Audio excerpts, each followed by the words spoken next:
Hey everyone, I want to talk about another Web 2.0 tool that you can use for assessments and students can also use to review. They can use it to review terms, concepts, or you can use it to review maps and diagrams as well. I'm going to pull up my economy terms first so you guys can see kind of what it looks like and what students are able to do. So here it's just straight definitions and it gives you definition to each term. Students can study using flashcards here. They can click Learn, which I think is really awesome for them because it progressively gets more difficult. It starts off with simple multiple choice true-false questions, and as they get better at answering these, it turns into less multiple choice and recognizing and more of students filling in the blank. So Learn's a great tool for students to use. They can do write, spell, there's test, and on tests you can actually print these off if you wanted to use as an assessment. You have multiple choice, you have written response, matching, all of that, true, false. So that's great for you to provide to students either to study with or to use as an assessment in class. Then there are a couple of games here. Match is where students pull up the screen and individually they're just going to drag and drop the answer definitions onto wherever they think the term is.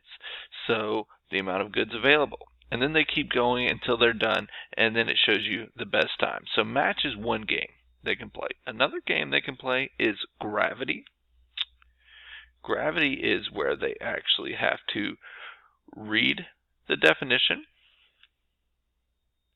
And whenever they read a definition coming in, or a term, they type in whatever the corresponding definition is as quickly as they can. One thing I don't like about gravity is you have to include the correct capitalizations, things like that. So students may trip on that.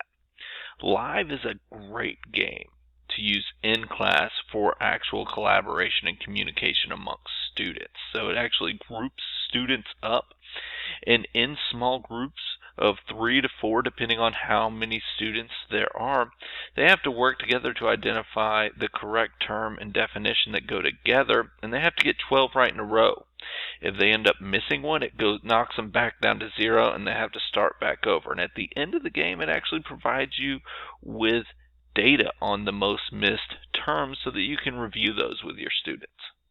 I'm going to pull up a diagram one here. It's a maps and some social studies, and all it is you can upload a PDF document or an image, and then you add little links here, and students figure out the countries. They can do it through Learn and come in here and they identify, hey, where's South Korea? Here's South Korea. Okay, they click it, where's China? They click on China. They can do match, just like in the other one, write and test as well.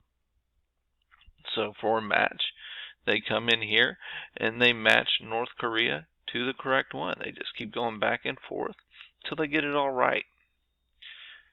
And for test, again, if you wanted to bring in a test, have it created for you right here and then print it off, you can do that.